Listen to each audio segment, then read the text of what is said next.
Hello, everybody. It is Rocco, your boy, coming at you with another Age of Sigmar video.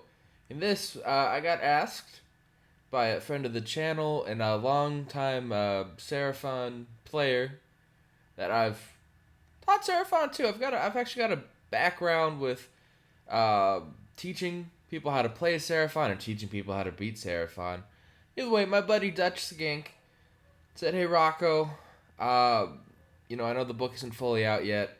There's all the stuff leaked on Imgur, or however the heck you say the website. I don't speak Dutch." He said hello, and here we are. And he's like, "Man, could you go over the allegiance abilities and talk about some things that you like?" And I'm happy to do that. I'm not gonna go through every war scroll of everything. This is just more the allegiance abilities, and let's just get right into it. So, starting with Starborn here, the whole thing here is, again, you've got the spacefaring version of Starborn versus the Coalesced where they're on the ground. They kept Lords of Space and Time, right, from the old Seraphon book. That was the teleporting, that was the magic dominance, and they've moved it on to heroic actions, which is nice because that means you actually have play against it, right?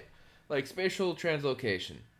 Pick one friendly Starborn Slan, and then pick one other friendly unit, hold it within 12 of them, remove the other unit, and do the teleport outside of 9 of enemy units.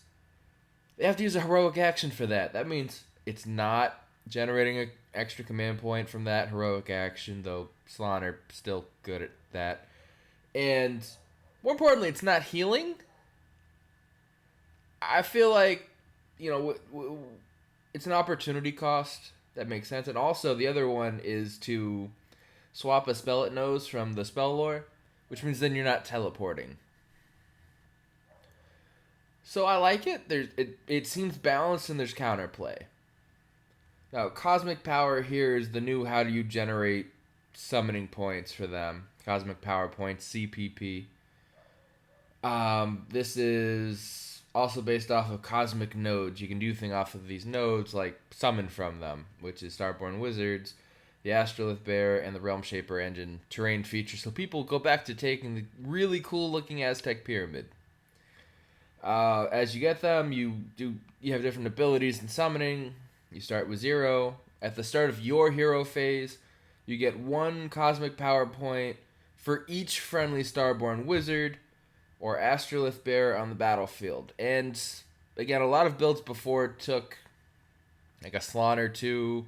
You always saw an Astrolith Bear. Everyone has those models. A couple of the Skink Wizards. All of a sudden, you're probably receiving 4 or 5 points just for being your turn.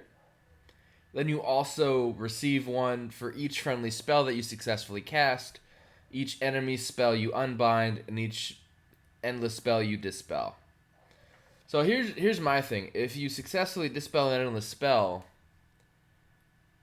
it doesn't say enemy endless spell, it doesn't say wild endless spell, just an endless spell. So you could bring the cheapest endless spell you could find, cast it on your turn, and then get rid of it. And this could be a way to generate extra points. So, what? You have like 4 or 5 heroes that fit the Starborn Wizard or Astrolith Bear. Let's say 3 wizards and an Astrolith. That's 4 points. And then you're probably going to get a few spells off because you're Seraphon. You could probably get lowballing 5 to 10-ish points just on your turn. And then once you start stopping magic, this is going to be a really good summoning army. That it depends on the table, really. But I'm feeling good about this.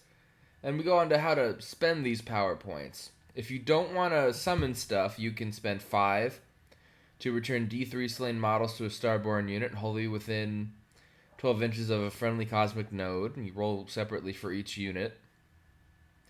And it has to have a wounds characteristic of a 1 or a 2, so it's going to be presumably Saurus and Skinks. But that's not bad. if say you're in a mirror matchup and someone gets off like a Comet's Call or like an ability that hits a bunch of units for D3 mortal wounds, you spend 5 points and just kind of laugh at them. Let's see, next you have more abilities. You can spend 10 cosmic power points to do Protection of the Old Ones, which is until the start of your next hero phase, friendly units affected by the Revivifying Engine's ability have a ward save of a 5-up instead of a 6-up, so find a way to give your units a 5-up ward save. That's pretty freaking good. And again, great in Magic Mirror matchups if you're not confident about all the casting and dispelling bonuses.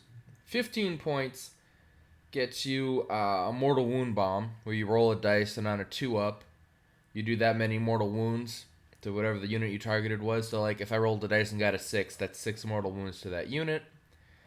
And this could be a really nice late game ability if you keep building up, 10 of these points a turn.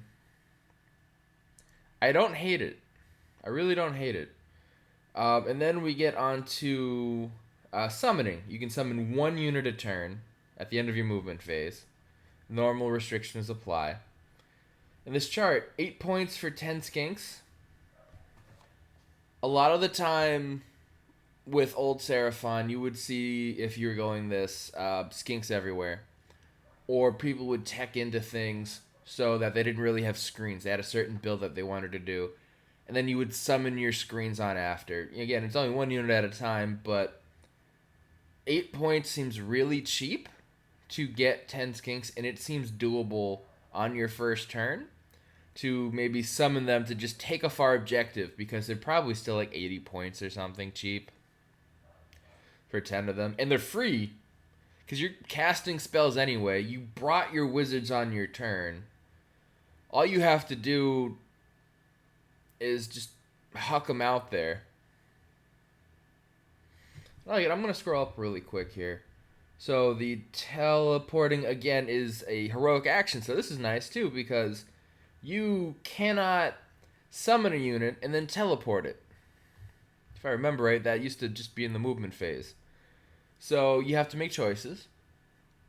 And maybe you teleport a little support hero that's a celestial node out to summon skinks to steal objectives. You have play with this, but now it feels a bit more balanced in how your opponent can react to you. And again, the Raptidon Chargers and Hunters are the Skink Cav, the Warspawn, a really cool Saurus. 22 points for the Agrodon Lancers is interesting, and monsters seem, again, reasonably priced. The Salamander, the spawn of Chotek, being 16. So realistically, by turn 2, or if your opponent goes first and tries to cast a bunch of spells that you stop, and then you have your hero phase at bottom of 1, I could see you being in that, again, that 10 to 15, 16 range if it's a magic heavy meta you're in. And you're going to be fine with your summoning stuff to do whatever you need to do. Unfortunately, if you run into a Fire Slayers or, say, Khorne, you might have a bit of a bad time. Fire Slayers are a faction like it that just doesn't have wizards. Means you're missing out on half of the way you... I guess a third of the way you get your summoning points, because you still cast spells and have your own wizards. And Khorne just wants to stop your magic. I think it's a good summoning table. I think you still get points kind of quickly. And I really like that Cleanse the Realms ability. And also, it's roll a dice for each enemy unit within 12 inches of any cosmic nodes. Friendly cosmic nodes. So that is, we're going to scroll up again. You get to blast mortal wounds from any of your Starborn wizards, the Astrolith Bearer, and the Realm Shaper engine. And so because it's within any friendly cosmic nodes, you can't double up and say, hey, you're hit by all 3 of them, I'm going to do this over and over and over again. But if you have all your cosmic nodes spread out where you can affect like 4 or 5 different units. That's a really good ability to do a couple turns in a row. And that happens in your hero phase for the abilities, not your movement. So you could teleport something to set it up, because it's just in your hero phase, and heroic actions are also there. Yeah. I think this is really neat, and there's a bunch of combos for stuff, and you can summon in your screens. Summon in 3 Terra Wings for cheap flying screens as well. I use like my Aether Wings for that, for my Order armies as allies. And again, you're getting rewarded for something you're already doing, and it's saving you points in your army and how you want to build it. Command traits here for the Salon Star Masters. We've got Arcane Might. You get to control 3 predatory endless spells. Normally, you can only control 1 per wizard. So that's neat if you want to do some kind of crazy build with endless spells. Ignoring modifiers for attacks that target the general. Again, that's nice. Being unrendable is really cool. And also, it's worth noting that in this current General's Handbook, the Slann count as being Galatian champions, so Fueled by Gurish Rage and the Teleport work on these for those kinds of enhancements. Lord of Celestial Resonance, with the each time the general successfully casts a spell, unbinds a spell, or stops an endless spell, you get 2 cosmic power points instead of 1. That's honestly really nice. It's a bit better than Vast Intellect, just knowing extra spells. If I was a betting man, if you had a lot of endless spells that keep coming in and out as the seasons go on, and you've got like Purple Sun and Gnashing Jaws, and maybe, I don't know, the Sword Endless spell all came down in points. Something's crazy. Arcane Might's the choice. I think Lord of Celestial Resonance, though, of just leaning in harder to your base mechanic of, hey, I'm going to generate these points, and then I get cool abilities and spells. And I believe Salon still have board-wide unbinds as well. So that's just everything you want is Lord of Celestial Resonance. Kind of like with Deepkin, where everyone takes the command trait for the extra attacks on the unnamed Achillean King. You know, this Lord knows what they're doing. And for Skinks, if somehow you're not feeling froggy, we have the Lizard knows all the spells from their lore in Master of Star Rituals. Nimble War Leader is rolled 2d6 instead of 1 when making run rolls for friendly skink units. I'm sure there are going to be builds around this Nimble War Leader where you're going to have these extra abilities. Maybe there's a run and charge, maybe there's some run and shoot something, or just getting good position. Like, you know how I talk on the channel about movement tricks? Nimble War Leader feels like one of those good movement tricks that it's going to make you win in the movement phase. Does that mean pick a skink over a Slann for high competitive games? I don't know, because, again, book's still new. I'm going to guess no, but it's definitely very interesting tech. Then Shrewd Strategist here is once per battle. At the start of your opponent's combat phase, pick 1 friendly Seraphon unit all within 18 of this general. If they're within 12... but outside of combat range, they can immediately attempt a charge. Which we've seen that work great for Iron Jaws with one of their sub-factions focused around pigs. We're seeing this ability pop up in 40k as well, and everyone's loving it. And these are really strong abilities. I don't know if you pick a Slann over a skink to lead your troops, but if there's a need for all this fast movement with running, that's awesome. And for countercharging, that's fantastic. And then their artifacts for the Slann: Relocation Orb. May the battle plan rest in peace, because I love Relocation Orb. This is, again, a teleport once per battle. Prism of Amon Talk. Once per battle again, pick 1 enemy unit and then do mortal wounds to it equal to the roll. So you can just have another thing of that with the ability. And then you pair that with a spell like Comet's Call to do more mortal wounds. You can dump a lot of mortal wounds from this army onto your opponent if they don't have magic protection. It's pretty freaking scary. Zotek dial. After deployment, but before the first battle round begins, secretly record the number of a battle round on a piece of paper. At the start of the battle round, reveal the information and then heal all wounds allocated to the bearer. Which is cool. And then you also get +1 to save for that battle round. That's neat. And then Space Folder's Stave. Once per turn at the end of your movement phase, pardon me. Once per turn at the end of your movement phase, if the bearer is on the battlefield, you can say that they will guide the arrival of their celestial reinforcements. If you do so, the next friendly Starborn unit is set up more than 7 inches instead of 9. Stormcast have to have a 170 point hero for this. This is just a really cool artifact, and I love it.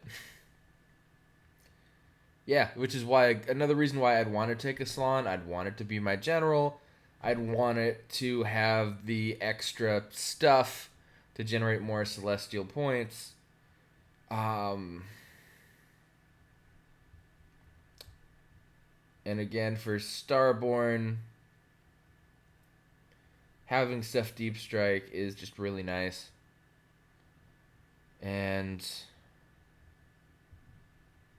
this is just the next Starborn unit to be set up on the battlefield. So this could be summoning. This could be a teleport. This isn't even just when you come in from Deep Strike. This is an even better version. And that is amazing. It's just really good. And, if I'm trying to set up, like, the Salamander, if it's a really short-range shot and I want to make sure I have the right target, or Spawn of Chota, whatever it is. Love it.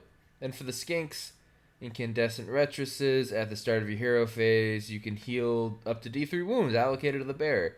Something like that might actually make, like, the Troglodon model survivable, which is really cool. Or if you have a really important support hero with buffs, go with that. The Sacred Stegodon Helm, add 1 to save rolls that attack for attacks that target the bearer. In addition, add 1 to the damage of the melee weapons used by the bearer if they made a charge move. I don't know if I want my Skinks in combat, because that doesn't buff the mount. That buffs the rider. But, damage 2 on a weapon couldn't hurt anyone but the guy I'm trying to stab, right? Cloak of Feathers, give it to someone that doesn't have the monster keyword, -1 to be hit, and add 4 inches to the bearer's move characteristic, and you can fly, the classic Cloak of Feathers. It's a shame you can't put it on a Stegodon anymore, because Stegodon Chief of the Cloak of Feathers used to be really cool and fun. And now I guess we do Incandescent Retresses, because keeping my Stegodon alive is really nice. Okay, the Spell Lore. Comet's Call got moved to the Spell Lore off of the Salon's War Scroll card, which I'm very happy with, because what you would do is you would do the Salon's Comet Call, and then you do another Mortal Wound Bomb spell off of them. And it was just rough to play against. And on a 7, with the pluses to casting in this book, that's a healthy number. It's good. It's a great spell. If the casting, it was D6 units. If I remember right, you used to have to roll to see if you did the damage after the fact, like on a 2-up. I might be thinking of Croak's old spell, but this just happens. Yeah. Yeah, Comet's Call is very solid. Tapok's Beneficence is really nice. To pick 1 friendly skink unit, and they're -1 to be wounded. If you really like the skinks, that's a great one to go for. Drain Magic is there, which is add 1 to dispelling rolls made by friendly units and subtract 1 from unbinding rolls made by enemy units. doesn't have a range, so it's just everywhere. Which is why, again, maybe you do take the more lore spells, so then your 2-cast wizard does a Comet's Call and a Drain Magic. Not bad. Mystical and Foraging. Pick one enemy unit and change the Ren to 0. Or dash. Stellar Tempest is a great horde clearing spell still. You had very strong lore here. For the Skinks, Cosmic Crush is a shorter range horde clear. For each roll that equals or exceeds the unit save characteristic. So if you have a horde of 4-up save models, like I'm thinking like a Free Guild Guard off the top of my head, maybe Storm Vermin. This is really nice. If it's, we're relying on like zombies that have like maybe a 6-up save, if that. It's going to be rough. Celestial Harmony is pick one friendly Seraphon unit. If you cast it higher, you can pick all of them. You give them all Bravery 10, which is nice. Speed of Hanchi here is pick one friendly Croxagore or Skink unit that's not a monster, and you can make a normal move in the hero phase, which is really nice. And the two actual sub-factions are Dracothian's Tale, which is the thing letting you set up in reserves. So it's for each unit you put on the table, you put one on the table, then one off the table in reserve. One on, one off. And Fangs of Sotek is you can do the redeploy command ability up to 3 times in each of your opponent's movement phases. In the first 2 times you do that, you don't spend a command point, which is neat. It makes skinks, because that's your skink focused one, makes them still slippery. It means that we're not just lighting everybody up with a free version of Unleash Hell. I'm a fan. That's a healthy change. Then we go into Coalesced here. They have, instead of heroic actions, cool monstrous rampages for the different types of monsters. Predatory fighters here. If you're Coalesced, you get add 1 to bite attack rolls for the mortal wound rolls for the Mighty Jaws, the Vice-like Jaws, or Saurus Jaws, which is cool. Scaly Skin is damage reduction for Saurus, Croxagore, or monsters. When you carry out a monster's rampage, you can do one, again, the Carnosaur one.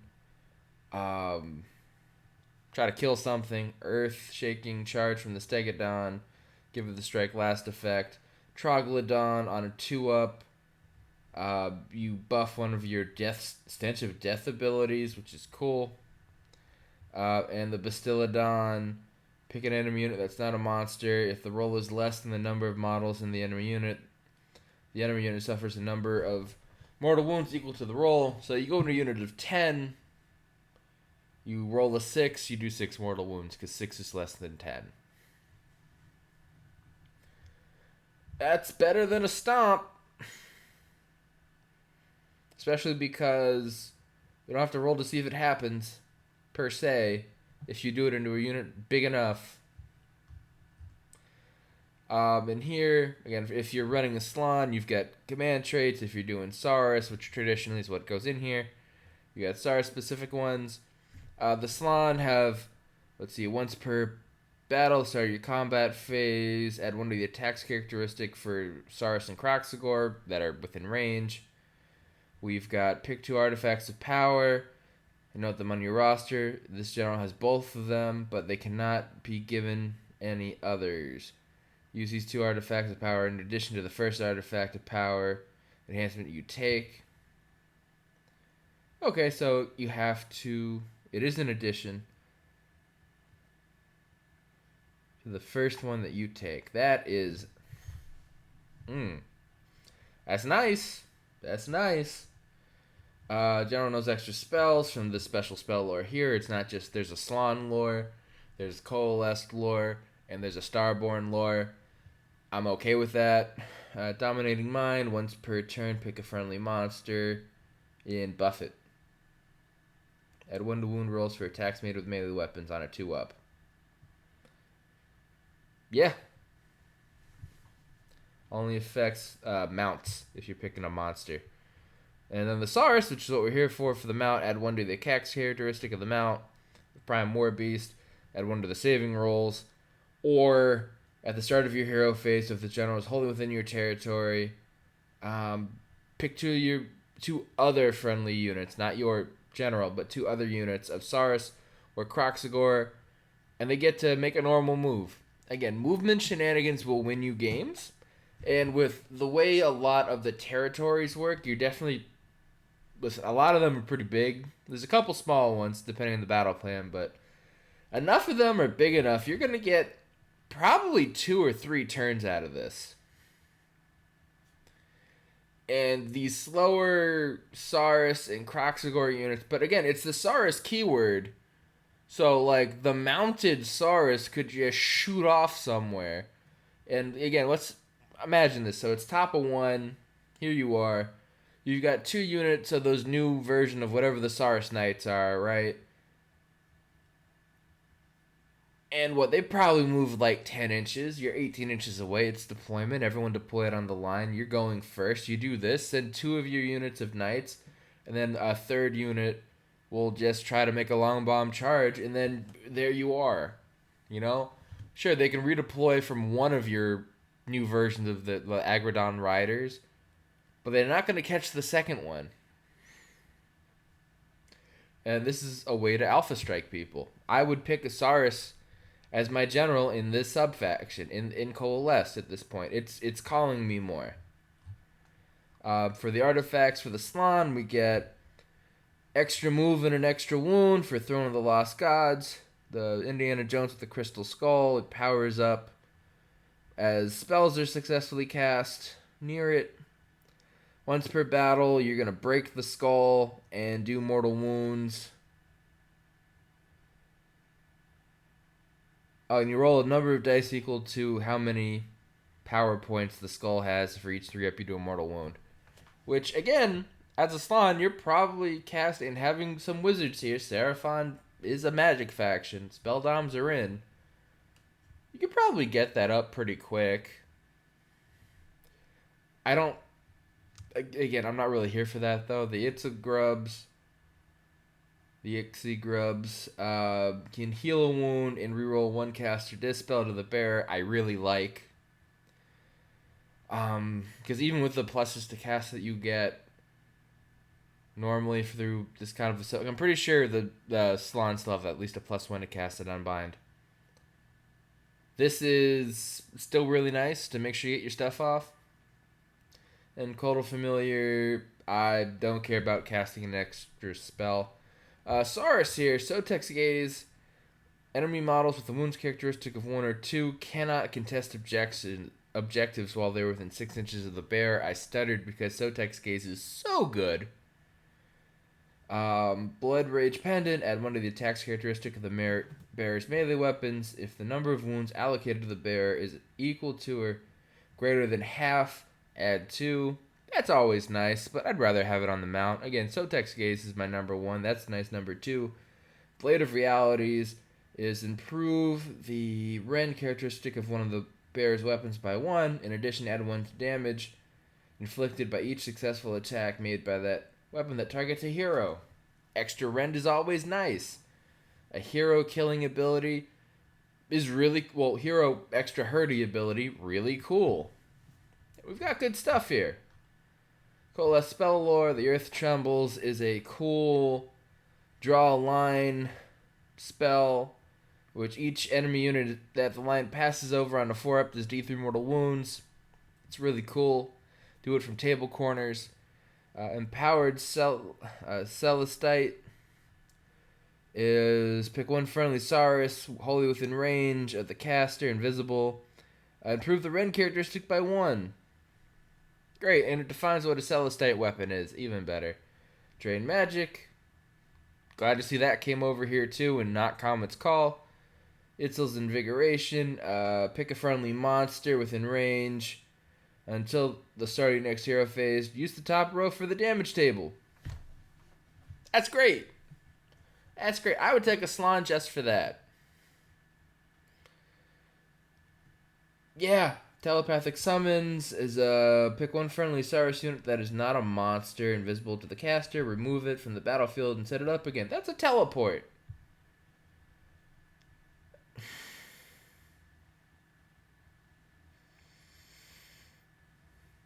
You gotta be visible to the caster, it could be anywhere in the battlefield, and then you're brought back to the salon to help out. If you need to, again, one of your flanks is losing horribly, you gotta call back because you just full send a bunch of those Nusaris Knights, Agrodon Riders, whatever they are.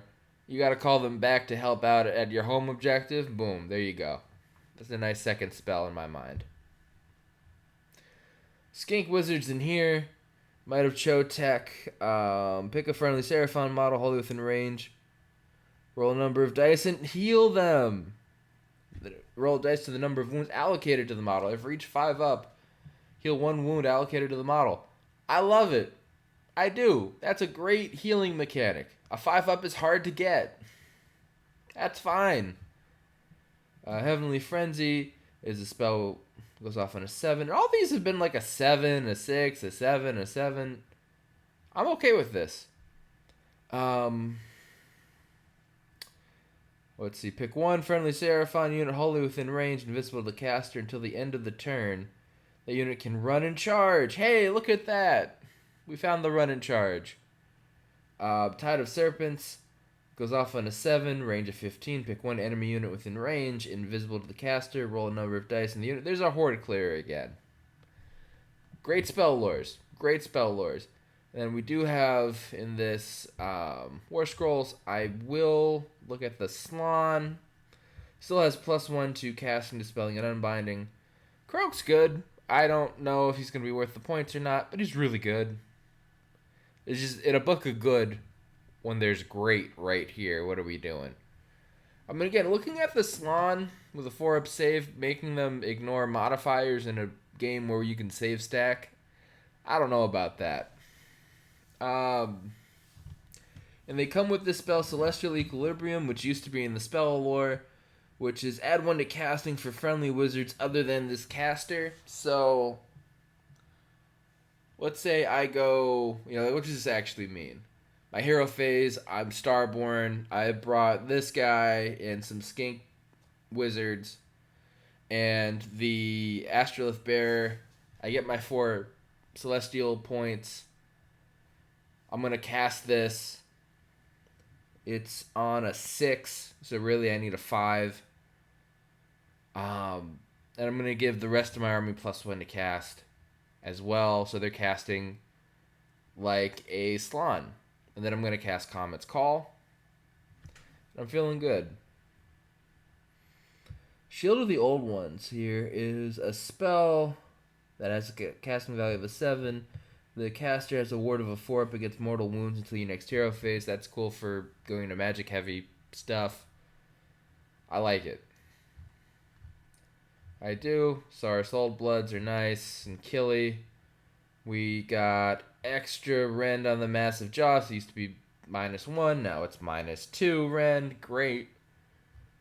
And I'm just doing this really quick here. As you can see, he's got pulled from the Honest Wargamer. That's cool to know where this came from. Astrolith Bear really quickly here is a Celestial Conduit. Add 1 to casting for friendly Seraphon wizards. Extra range still.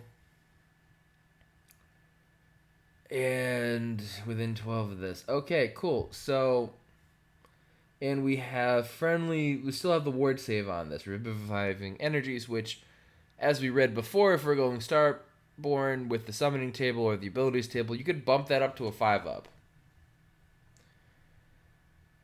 Alright, so again, we're seeing the dream here, right? So we're going to have our army casting on a +2. Pretty easily and reliably. Generating lots of summoning points. So by like turn 2 or 3, we should have, assuming you're going into an army that has a few wizards themselves, it's like Lumineth, you want to eat Lumineth up with this. This is great.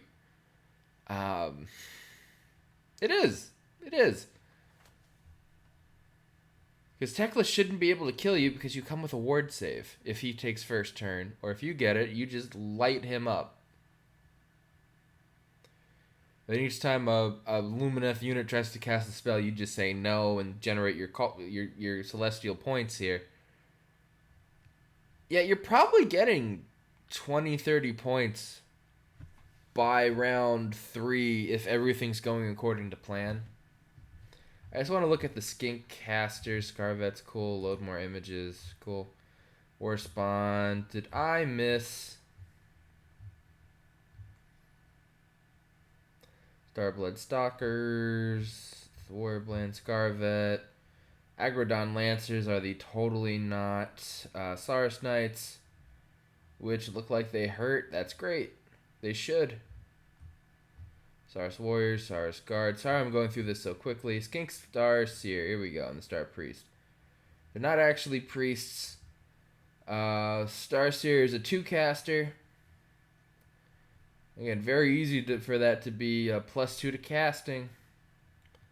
Celestial Doom. Range of 12. 7 to cast it. Ward rolls can't be made from an enemy model you put it on. Great. That could be a 16-inch range with the buff from the one hero. Star Priest are 1 cast. That's fine. The Serpent Staff still works. You just pick a unit. You don't even roll for it. Life is great. Skink Oracle on Troglodon is a 1 caster, but you're on a monster, and it's got healing. Then you could have more healing on your healing. And it looks like it does decent damage.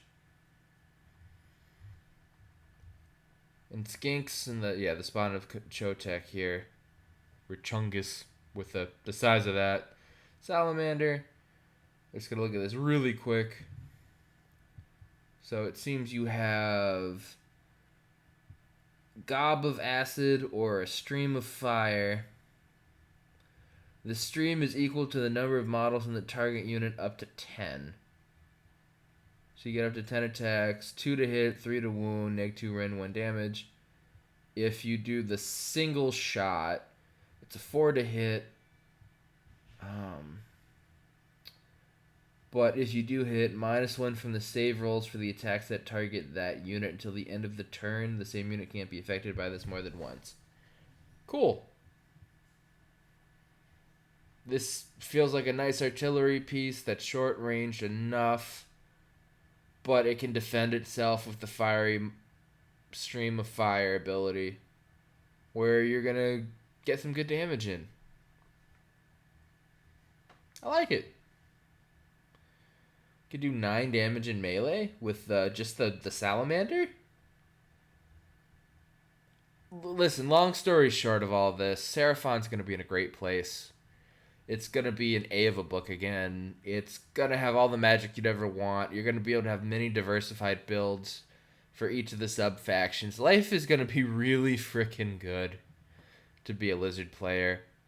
And I'm happy for you. This also means I'm going to have to go and get my Lizard killing my Deepkin back. Because that's what I had to use to go after this. And I'm like, how do you go against some of this?